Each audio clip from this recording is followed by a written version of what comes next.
نحمده ونصلي ونسلم على رسوله الكريم اما بعد فاعوذ بالله من الشيطان الرجيم بسم الله الرحمن الرحيم قد افلح المؤمنون صدق الله العظيم وصدق رسوله النبي الكريم الأمين ونحن على ذلك لمن الشاهدين والشاكرين والحمد لله رب العالمين. وقال الله تبارك وتعالى في شان حبيبه صلى الله عليه وعلى آله وصحبه وسلم إن الله وملائكته يصلون على النبي يا أيها الذين آمنوا صلوا عليه وسلموا تسليما. اللهم صل على سيدنا ومولانا محمد وعلى آل سيدنا ومولانا محمد وصحاب سيدنا ومولانا محمد وبارك وسلم. الصلاة والسلام عليك يا سيدي يا رسول الله وعلى آلك وصحابك يا سيدي يا حبيب الله. السلام علیکم ورحمۃ اللہ وبرکاتہ. واجب الاحترام بزرگوں، دوستوں، بھائیوں، بہنوں، بندہ ناچیز نے 18ویں پارہ کے شروع سے سورۃ المومنون کی آیت نمبر 1 تلاوت کی ہے. ناچیز نے تلاوت کر کے ثواب کمایا ہے اور آپ نے سن کر ثواب کمایا ہے.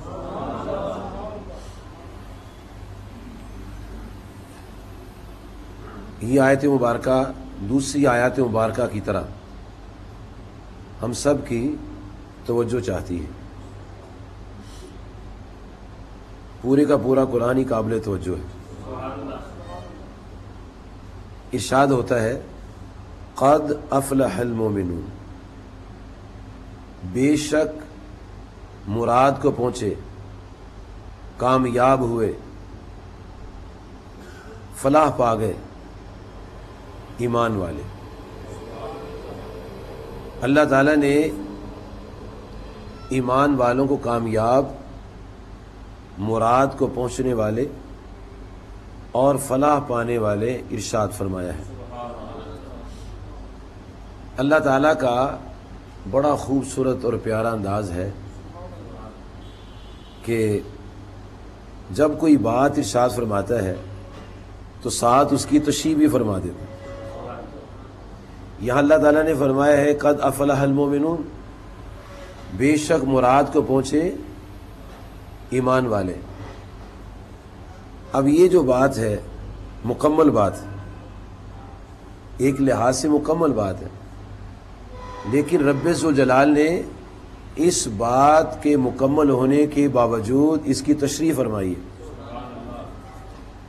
کیونکہ ہمیں معلوم ہے کہ ایمان والا کون ہے. ہمیں یہ سمجھایا گیا ہے کہ ایمان والا وہ ہوتا ہے جو اللہ تعالیٰ کو مانے، نبی آخر الزمان علیہ الصلوۃ والسلام کو آخری نبی مانے، تمام انبیاء کو مانے، کتابوں کو مانے، ملائکہ کو مانے، قیامت کے دن کو مانے، تقدیر کو مانے. ہم اسے اپنی اصطلاح میں ایمان والے کہتے ہیں. مومن کی جب بات چھڑتی ہے تو یہ باتیں بنیادی حیثیت رکھتی ہیں. اللہ تعالیٰ نے قرآن مجید فرقان حمید میں جب یہ بات فرمائی ہے قد افلح المؤمنون کہ مراد کو پہنچے ایمان والے، تو ساتھ یہ فرما دیا ہے کون ایمان والے، تاکہ وضاحت ہو جائے کہ ہر کلمہ پڑھنے والا یہ سمجھ آئے کہ کامیاب اصل میں یہ لوگ ہیں. وہ کون سے لوگ ہیں؟ فرمایا الذین هم فی صلاتہم خاشعون، کہ جو اپنی نمازوں میں گڑ گڑاتے ہیں. اب نماز پڑھے گا تو گڑ گڑائے گا، جب نماز نہیں پڑھے گا تو نماز گڑ گڑانے کا مقصد کیا ہوگا، کیسے گڑ گڑائے گا؟ تو اللہ تعالیٰ نے یہ وضاحت کر دی ہے کہ وہ ایمان والا کامیاب ہے جو نماز میں گڑ گڑائے گا، اور نماز میں وہ گڑ گڑائے گا جو نماز پڑھتا ہوگا.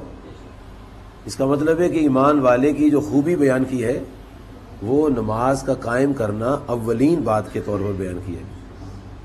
وہ آگے اور بھی باتیں بیان کی ہیں، مثلا اللہ تعالیٰ فرماتا ہے کہ والذین ہم عن اللغو معرضون، کہ وہ بیہودہ باتوں کی طرف التفات نہیں کرتے۔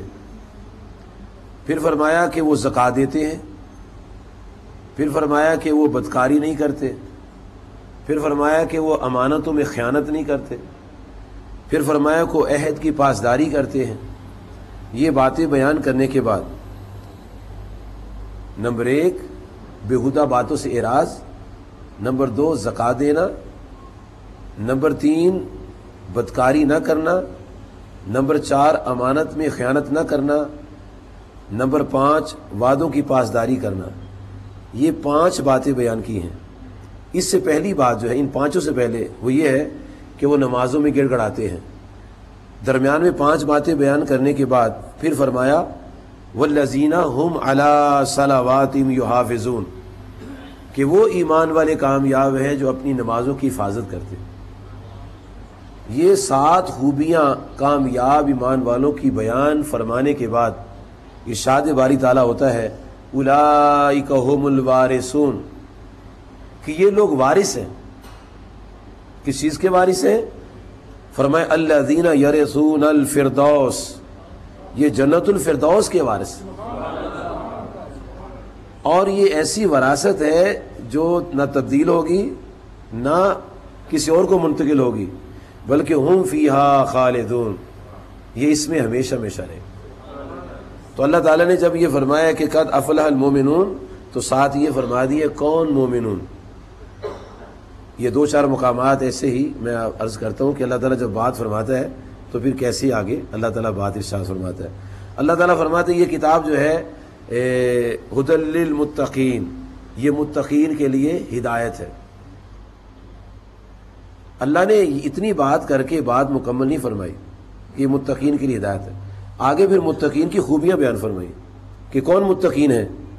نمبر 1 جو ایمان بالغیب رکھتے ہیں، نمبر 2 جو نماز پنجگانہ قائم کرتے ہیں، نمبر 3 جو اللہ تعالیٰ کے دیو رزق میں سے اس کی راہ میں خرچ کرتے ہیں، نمبر 4 جو پہلی کتابوں پر ایمان رکھتے ہیں، جو قرآن مجید پر ایمان رکھتے ہیں، جو پہلی کتابوں پر ایمان رکھتے ہیں، اور جو آخرت پر یقین رکھتے ہیں، یہ متقین ہیں، ان کو متقین فرمایا گیا۔ ایک اور مقام پر سورۃ آل عمران میں اللہ تعالیٰ ارشاد فرماتا ہے کہ یہ جو جنت ہے اعدت للمتقین، یہ متقین کے لیے تیار کی گئی ہے۔ پھر آگے فرمایا وہ کون ہے متقین؟ الذین ينفقون فی السراء والضراء، کہ متقین وہ ہیں جو خوشی میں بھی اللہ کی راہ میں خرچ کرتے ہیں اور غمی کی حالت میں بھی اللہ کی راہ میں خرچ کرتے ہیں۔ والقاظمین الغیظ، اور جو غصے کو پینے والے ہیں، والعافین عن الناس، اور لوگوں سے درگزر کرنے والے، معاف کروانے والے، واللہ یحب المحسنین، اور یہ نیکوکار لوگ ہیں۔ یہاں بھی اللہ تعالیٰ نے جب فرمایا نا کہ جنت متقین کے لیے تیار ہے، تو ساتھ میں یہ ہے متقین۔ اگر مجھے جنت کی طلب ہے تو مجھے پھر یہ خوبیاں اپنے اندر پیدا کر لینی چاہیے۔ ایک مقام پر اللہ تعالیٰ نے سورۃ المائدہ شریف میں ارشاد فرمایا ہے کہ انما ولیکم اللہ ورسولہ والذین آمنوا، کہ تمہارے دوست نہیں ہیں مگر کون؟ اللہ تعالیٰ اور اس کے رسول علیہ الصلوۃ والسلام اور ایمان والے۔ لیکن جب اللہ تعالیٰ نے ایمان والوں کا ذکر کیا ہے تو وہاں ایک اور ایڈیشنل باتیں فرمائی ہیں، اپنی ذات کے ساتھ ان کا ذکر نہیں کیا۔ فرمایا میں تمہارا ولی ہوں اور میرے رسول کریم صلی اللہ علیہ وسلم بھی تمہارے ولی ہیں اور ایمان والے بھی تمہارے ولی ہیں۔ لیکن کون ایمان والے؟ ہر ایمان والا نہیں۔ کون ایمان والے؟ الذین یقیمون الصلاۃ ویؤتون الزکاۃ وہم راکعون، جو نماز پنجگانہ قائم کرتے ہیں اور زکوٰۃ ادا کرتے ہیں اور اللہ کے حضور جھکے ہوئے ہیں۔ یہ جو ایمان والے ہیں یہ تمہارے دوست ہیں۔ اور پھر آگے فرمایا وَمَن يَتَوَلَّ اللَّهَ وَرَسُولَهُ وَالَّذِينَ آمَنُوا، کہ جو اللہ تعالیٰ اور اس کے رسول اور ان ایمان والوں کو جن کا اوپر ذکر ہوا ہے دوست بنائے گا، وہ یہ خوشخبری سن لے، فَإِنَّ حِزْبَ اللَّهِ، تو یہ اللہ کی جماعت، یعنی اللہ کی جماعت کے جو افراد ہیں، ایک ذات الہیہ ہے، ایک رسول کریم صلی اللہ علیہ وسلم ہے، اور ایک ایمان والے ہیں جو نماز پنجگانہ قائم کرتے ہیں، زکوٰۃ دیتے ہیں اور اللہ کے ذر جھکے ہوئے، انہیں اللہ تبارک و تعالیٰ کی ذات پاک نے ہمارا ولی فرمایا ہے۔ پھر یہ جتنے میں نے 3 مقامات آپ کو سنائے ہیں، اب ایک اور مقام سنیے۔ سورۃ الانفال میں اللہ فرماتا ہے آیت نمبر 2 میں، انما المؤمنون الذین اذا ذکر اللہ وجلت قلوبہم وَإِذَا تُلِيَتْ عَلَيْهِمْ آيَاتُهُ زَادَتْ إِيمَانًا وَعَلَىٰ رَبِّهِمْ يَتَوَكَّلُونَ، فرمایا کہ ایمان والے وہی ہیں جب اللہ تعالیٰ کا ذکر کیا جائے ان کے دل ڈر جائیں، اور جب ان پر اللہ تعالیٰ کی آیات پڑھی جائے تو ان کا ایمان ترقی پائے اور اپنے رب پر بھروسہ کریں۔ یہ باتیں بیان فرمانے کے بعد اللہ فرماتے ہیں پتہ ہے وہ ایمان والے کون ہیں؟ الذین یقیمون الصلاۃ ومما رزقناہم ینفقون۔ یہ جتنے بھی مقامات میں نے آپ کے سامنے پیش کیے ہیں، ان تمام مقامات میں جہاں اللہ تعالیٰ نے ولی کا ذکر کیا ہے، جہاں اللہ تعالیٰ متقین کا ذکر کیا ہے، جہاں اللہ تبارک و تعالیٰ کی ذات پاک نے کامیاب مومنین کا ذکر کیا ہے، اس میں نماز کو بنیادی طور پر بیان کیا گیا، کیونکہ نماز کے بغیر نہ متقی ہو سکتا ہے نہ مومن کامل ہو سکتا ہے۔ یہ بنیادی خوبی ہے جو ایمان والوں کے اندر ہوتی ہے، اور اللہ تبارک و تعالیٰ کی ذات پاک نے اس بنیادی خوبی کو بڑی اہمیت کے ساتھ بیان فرمایا۔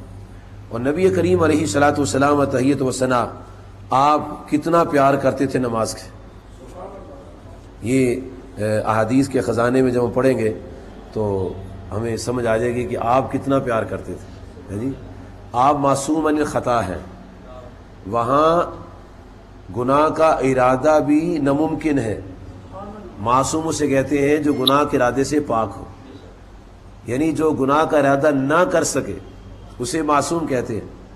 وہ جناب بلال کو کیا فرما رہے ہیں؟ ارحنا یا بلال بالصلاۃ، اے بلال نماز سے ہماری آنکھوں کو سکون عطا فرما۔ یہ نبی صلی اللہ علیہ وسلم نے جناب حضرت بلال رضی اللہ عنہ کو فرمایا کہ نماز کے ذریعے ہمیں خوشی عطا فرما۔ یہ وہ فرما رہے ہیں جو اللہ کے رسول ہیں، ہمارے آقا صلی اللہ علیہ وسلم، اور کئی کتابوں میں، تفسیر قرطبی، فتح الباری میں، طبرانی صغیر میں، مسند ابو حنیفہ میں، مسانید ابی حنیفہ میں، البدایہ والنہایہ میں، تاریخ بغداد میں، ایک روایت میں آقا صلی اللہ علیہ وسلم کا یہ ارشاد بھی موجود ہے کہ جعلت قرۃ عینی فی الصلاۃ، نبی صلی اللہ علیہ وسلم فرماتے ہیں کہ نماز میں میری آنکھوں کی ٹھنڈک رکھی گئی۔ نبی صلی اللہ علیہ وسلم نے نماز کو بہت ترجیح دی ہے، نماز کو دین کا ستون قرار دیا۔ نماز کو آقا صلی اللہ علیہ وسلم نے فرمایا کہ یہ مومن و کافر میں فرق کرتی ہے، شرک اور ایمان میں فرق کرتی ہے۔ اپنی آنکھوں کی ٹھنڈک اس کو فرمایا۔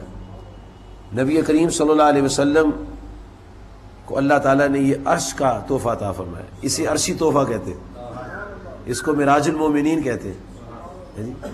جتنے بھی احکام اللہ تعالیٰ نے اتارے ہیں، تمام احکام زمین پر اتارے ہیں، لیکن نماز کا حکم اللہ تعالیٰ نے اپنے محبوب علیہ الصلوۃ والسلام کو عرش کے پار بلا کر عطا فرمایا، اس لیے اس کو عرشی تحفہ کہا جاتا ہے۔ اور اتنی اہمیت کا حامل ہے یہ تحفہ کہ تمام عبادات سے یہ اعلیٰ عبادت ہے۔ اور نبی کریم صلی اللہ علیہ وسلم نے صحابہ کرام کو بڑی خوبصورت مثالوں سے اس کی اہمیت سے آگاہ فرمایا۔ ایک حدیث میں آقا صلی اللہ علیہ وسلم کا ارشاد ہے کہ نماز کا مقام عبادات میں ایسے ہے جیسے سر کا مقام جسم کے ساتھ۔ انگلی کٹ جائے تو آدمی مرتا نہیں ہے، ٹانگ کٹ جائے تو مرتا نہیں ہے، آنکھ نکل جائے، جی دانت ٹوٹ جائے، پاؤں کٹ جائے، بازو کٹ جائے تو مرتا نہیں آدمی، خون بہتا رہتا ہے پھر بھی بچ جاتا ہے۔ لیکن جو ہی سر کٹ جاتا ہے، ایک لمحہ کے لیے وہ زندہ نہیں رہ سکتا، اسی وقت مر جاتا ہے، نہ وہ سر جڑ سکتا ہے اور نہ ہی بندہ زندہ ہو سکتا ہے۔ اور نبی صلی اللہ علیہ وسلم نے فرمایا کہ نماز کا مقام عبادات میں ایسے جیسے سر کا مقام جسم میں ہوتا ہے۔ تو جس نے نماز کو کاٹ کے پھینک دیا ہے اس نے اپنے ایمان کو کاٹ کے پھینک دیا، اس کا دین محفوظ نہیں رہتا۔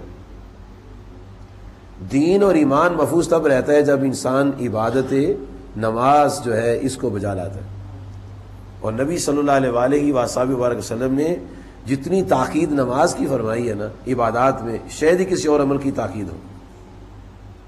زکوٰۃ کی رخصت آ جاتی ہے، روزے کی رخصت آ جاتی ہے، حج کی رخصت آ جاتی ہے، جہاد کی رخصت آ جاتی ہے، لیکن نماز کی کوئی رخصت نہیں۔ کسی حالت میں نماز کی رخصت نہیں ہے، نہ میدان جنگ میں رخصت ہے، نہ بیماری کی حالت میں رخصت ہے۔ اور اللہ تعالیٰ کے نبی صلی اللہ علیہ وسلم نے اس کی اہمیت سے آگاہ فرمانے کے لیے یہ کیسی خوبصورت باتیں ہیں۔ فرمایا کہ جو مسلمان بیمار ہو جائے اور وہ صحیح طور پر نماز کو ادا نہ کر سکے، جیسے تندرستی میں ادا کرتا تھا، تندرستی میں کھڑا ہو کر عبادت پڑھتا ہے، باجماعت نماز ادا کرتا ہے جی، پیدل چل کر جاتا ہے جی، ٹھنڈے پانی سے وضو کرتا ہے، کئی اور باتیں بھی اس میں شامل ہیں۔ تو نبی صلی اللہ علیہ وسلم فرماتے ہیں کہ ایسا مسلمان جب بیمار ہو جاتا ہے، اب وہ اسی طرح صحت و تندرستی کے انداز والی نماز نہیں پڑھ پا رہا، بیٹھ کے پڑھتا ہے یا اشارے سے پڑھتا ہے، تو اللہ تبارک و تعالیٰ اس کو وہی ثواب دے گا جو تندرستی میں نماز پڑھنے کا ثواب۔ اور نبی صلی اللہ علیہ وسلم فرماتے ہیں جب قبر کے اندر بندہ چلا جاتا ہے اور قبر بنا دی جاتی ہے، مٹی چڑھا دی جاتی ہے، اور ہم لوگ سنت کے مطابق پانی کا چھڑکاؤ کر دیتے ہیں اور پھر کئی پھولوں کی چادر بھی چڑھا دیتے ہیں اور کئی سنت کے مطابق ٹانی بھی لگا دیتے ہیں، صبر ٹانی لگا دیتے ہیں جی، اور دفنانے کے بعد آ جاتے ہیں۔ تو نبی صلی اللہ علیہ وسلم فرماتے ہیں کہ وہاں پھر منکر نکیر جب آتے ہیں تو میت کو بٹھاتے ہیں، میت آنکھ ملتی ہوئی بیٹھ جاتی ہے اور قبر میں اس کو سورج ڈوبتا ہوا نظر آتا ہے۔ تو جو بندہ مومن زمین کے اوپر نماز پڑھنے والا ہے، جب قبر میں اس کو سوال و جواب کے لیے اٹھایا جاتا ہے تو سب سے پہلی بات جو مومن بندہ کہتا ہے، جو نمازوں کا پابند ہوتا ہے، وہ کہتا ہے فرشتوں تم حساب و کتاب لے لینا، وہ دیکھو سورج کدھر جا رہا ہے، پہلے مجھے نماز کو ادا کر لینا۔ یہ وہ بندہ مومن کہے جو زمین پہ نماز پڑھتا، تو جس نے اوپر نہیں پڑھی وہ اندر کیسے پڑھے گا؟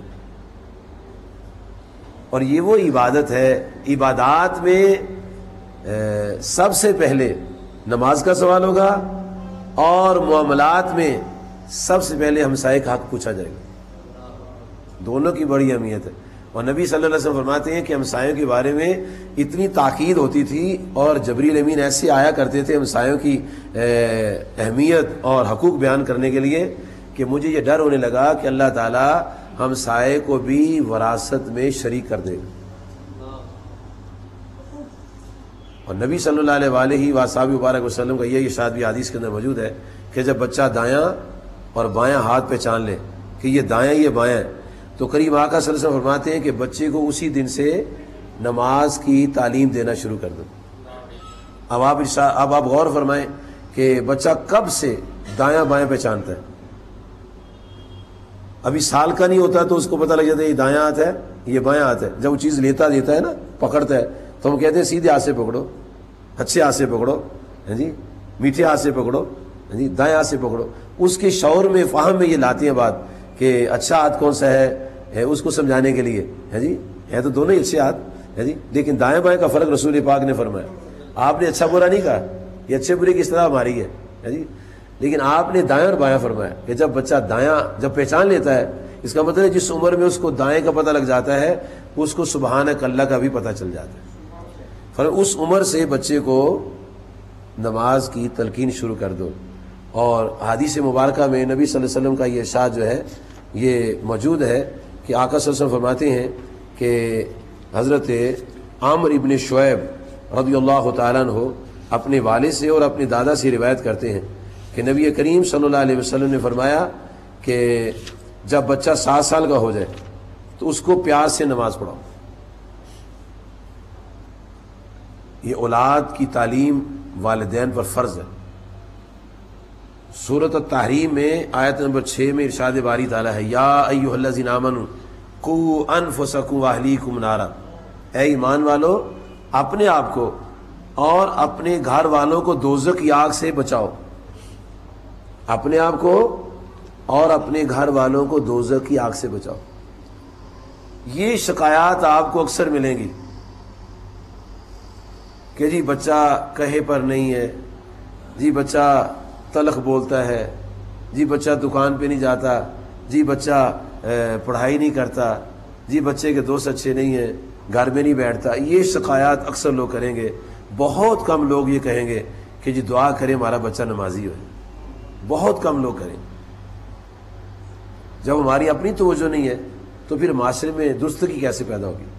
جبکہ نبی صلی اللہ علیہ وسلم کی ذات پاک نے نماز کی اہمیت کو اتنا بیان فرمایا ہے کہ دائیں بائیں کی تمیز جب بچے کو جاتی ہے تو نماز کی تعلیم شروع کر دینی چاہیے۔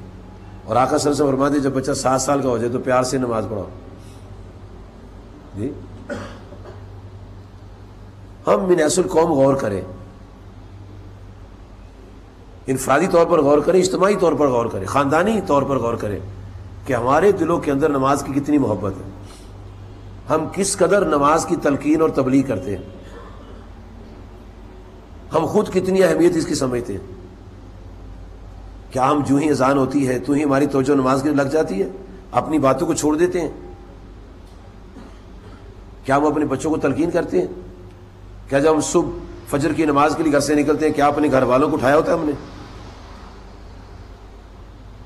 یا ہم یہ کہتے ہیں جیسے کہ سننے میں آتا ہے جب کسی سے کہو نا کہ آپ کا بچہ اس کو تعلیم دیا کرے یا نماز پڑھے، کوئی نہیں بڑا ہو کے پڑھ لے گا۔ تو جو اب نہیں پڑھتا بڑا ہو کے کیسے پڑھے گا؟ جس عمر کی سٹیج میں نبی صلی اللہ علیہ وسلم نے تلقین فرمائی ہے وہ تو سب سے عقل مند ہے۔ اور ہم تو مومن ہی نہیں بن سکتے جب تک کہ بقول علامہ اقبال عقل قربان کن بپیش مصطفیٰ صلی اللہ علیہ وسلم، ہم تو مومن ہی نہیں بن سکتے۔ جن کی عقل کامل ہے وہ کیا فرما رہے ہیں اور ہم کیا کہہ رہے ہیں ناقص عقلوں والے، بڑا ہو کے پڑھ لے گا۔ اور نبی صلی اللہ علیہ وسلم فرماتے ہیں جب 7 سال کا بچہ ہو تو پیار سے پڑھاؤ، 10 سال کا ہو جائے تو مار کر نماز پڑھاؤ۔ اور قرآن مجید فرقان حمید میں سورۃ المدثر میں دوزخیوں کی جو برے خصائل قرآن مجید میں بیان فرمائے گئے ہیں وہ توجہ چاہتے ہیں۔ جنتی جنت میں ہوں گے، دوزخی دوزخ میں ہوں گے۔ بڑا بودھ ہے دوزخ اور جنت کا ہے جی۔ کوئی وہاں یہ الیکٹرانک چیزیں نہیں ہوگی، موبائل وغیرہ نہیں ہوں گے، ٹیلی فون نہیں ہوں گے، کوئی دوربینیں خوردبینیں نہیں ہوگی ہے جی۔ جنت والے جنت میں بیٹھے ہوں گے اور دوزخ والے دوزخ میں سڑ رہے ہوں گے۔ تو جنتی جنت سے آواز دیں گے اور دوزخیوں کی بھی سماعت تیز ہوگی، جنتیوں کی بھی سماعت تیز ہوگی، اور جنتیوں کی بھی نظر تیز ہوگی، دوزخیوں کی نظر بھی تیز ہوگی۔ جنتی جنت سے دوزخیوں کو دیکھیں گے اور دوزخی دوزخ میں جنتیوں کو دیکھیں گے، اور دونوں ایک دوسرے کی باتیں سنیں گے۔ اللہ تعالیٰ ارشاد فرماتا ہے کہ جنتی دوزخیوں سے پوچھیں گے ما سلککم فی سقر، کہ تمہیں کیا بات دوزخ میں لے گئی؟ تو پہلی بات جو دوزخی کہیں گے کتاب اللہ میں جس پر ہمارا ایمان ہے، جس پر ایمان کے بغیر ہمارا تکمیل ایمان کا معاملہ ہی نہیں ہوتا جی، کتاب اللہ میں جو اللہ کی صفات ہیں، اللہ کریم ارشاد فرماتا ہے کہ دوزخی جواب دیں گے، تمام کے تمام، ایک دوزخی نہیں جتنے دوزخی ہوں گے، کیونکہ لفظ جمع کا ہے، قالو، دوزخی کہیں گے لم نک من المصلین، ہم نماز نہیں پڑھتے تھے اس لیے دوزخ میں گئے۔ پہلی بات یہ کہیں گے۔ ہم کہتے ہیں چلو یہ ساری عمر نماز ہی پڑھنی ہے، کیا ہمارے پاس سرٹیفکیٹ ہے کہ ہم کتنی تک زندہ رہیں گے؟ کہتے ہیں یار وہ حاجی صاحب کدھر ہیں؟ یار کل تو ہمارے پاس ہی بیٹھے ہوئے تھے، کہتے رات وہ واپس آئے ہیں تو پیٹ میں تکلیف ہوئی تو فوت ہو گئے۔ یہ تو ایک امید سے ہم چل رہے ہیں، اور یہ تو ایک یقینی بات ہے کہ اس کا سوال و جواب ہوگا۔ اور پہلی بات جو دوزخی کہیں گے وہ کہیں گے کہ ہم نماز نہیں پڑھتے تھے۔ اچھا بات مبہم نہ ہو جائے، میں آگے عرض کر دیتا ہوں. پھر وہ کہیں گے ہم مساکین کو کھانا نہیں کھلاتے تھے. پھر کہیں گے ہم بیہودہ فکر والوں کے ساتھ بیہودہ فکریں کرتے تھے. پھر کہیں گے وَكُنَّا نُكَذِّبُ بِيَوْمِ الدِّينِ، ہم قیامت کے دن کو نہیں مانتے تھے، اس کو جھٹلاتے تھے. یہ چوتھی جو بات ہے نا، یہ کافروں کی بات ہے. یعنی کافر قیامت کو نہیں مانتا، مومن مانتا ہے. لیکن وہ کافر جو دوزخی ہوں گے وہ تین باتیں اور بھی بیان کریں گے جو ہمارے اندر بھی. ہم نماز نہیں پڑھتے، مسکین کو کھانا نہیں کھلاتے، اور ہم بیہودہ باتیں کرتے ہیں. یہ تینوں کام کافر بھی کرتے ہیں، لیکن ان میں ایک ایڈیشنل کام ہے کہ وہ قیامت کے دن کو نہیں مانتے. ہمارے اندر تین ہے، ان کے اندر چار ہے. اچھے بڑے لوگ نماز نہیں پڑھتے، اور بڑے بڑے بڑے بڑے پڑھے لکھے لوگ کہتے ہیں یہ جو خدمت خلق ہے نا، یہ بہت بڑی عبادت ہے. یہ شیطان نے ایسا ہمیں ورغلا دیا ہے جی. جو صاحب قرآن ہے ان سے بڑھ کر کون خدمت خلق کر سکتا ہے؟ آج کوئی شخص کسی گٹھی اٹھا کے اپنے سر پر اس کے گھر نہیں پہنچاتا، اور ہمارے نبی صلی اللہ علیہ وسلم تو کمزوروں کی گٹھیاں اٹھا کے گھر پہنچایا کرتے، یتیموں غریبوں مسکینوں کی مدد کرتے تھے، اور وہ ہر یتیم کو یتیم سمجھتے تھے. ہمارے معاشرے میں اپنی پارٹی کے رکن کے یتیم کو یتیم سمجھا جاتا ہے، اس کی سپورٹ کی جاتی ہے. مخالف کی جماعت کے یتیم کو یتیم نہیں سمجھنا، اس کی سپورٹ کی جاتی ہے، کیونکہ ہم کچھ اور رنگ کے انسان ہیں. اور نبی صلی اللہ علیہ وسلم تو اللہ کے محبوب ہے، وہ پوری انسانیت کے لیے نبی ہیں. آپ یہ نہیں دیکھا کرتے تھے کہ یہ کس قوم سے تعلق رکھتا ہے، یہ کس خاندان سے تعلق رکھتا ہے. آپ نے مطلقاً ارشاد فرما دیا کہ جو یتیم کے سر پر ہاتھ پھیرتا ہے، جتنے بال اس یتیم کے ہاتھ پھیرنے والے کے سر کے نیچے آتے ہیں، اللہ تعالیٰ ہر بال کے بدلے میں اس کو نیکیاں عطا فرماتا ہے. مطلقاً بات فرما دی. اب یہ جو چار باتیں ہیں، کافر نماز نہیں پڑھتا، ٹھیک ہے، کافر مسکین کو کھانا نہیں کھلاتا، کافر بیہودہ باتیں کرتا ہے، اور کافر قیامت کا دن کا بھی انکار کرتا ہے.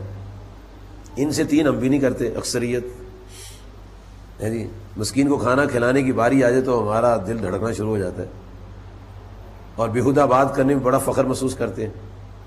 اور جو بڑا سادہ شریف آدمی، شریف شرافت کی بات، یار یہ تو بیچارہ دیہاتی آدمی ہے، یہ سادہ سا آدمی ہے، اس کو کیا پتہ دنیا کہاں رہتی ہے. تو جو بیہودہ باتیں کرے، جھوٹ بولے، غیبت کرے، چغل خوری کرے، کہتے ہیں یار یہ بڑا سیانا آدمی ہے. یعنی ہمارے انداز فکر جو ہے وہ تبدیل ہو چکے. اب یہ کتاب اللہ میں لکھا ہوا ہے، ارشاد ہے 29واں پارہ 74 نمبر صورت ہے، اور آیت نمبر 43 سے لے کر 46 تک یہ اللہ تعالیٰ نے بیان کیا ہے کہ دوزخی کہیں گے ہم نماز نہیں پڑھتے تھے، ہم مساکین کو کھانا نہیں کھلاتے تھے، ہم بیہودہ باتیں کرتے تھے، اور ہم قیامت کے دن کو جھٹلاتے. اور نبی صلی اللہ علیہ وسلم فرماتے ہیں نماز مومن اور کافر میں فرق کرتی ہے.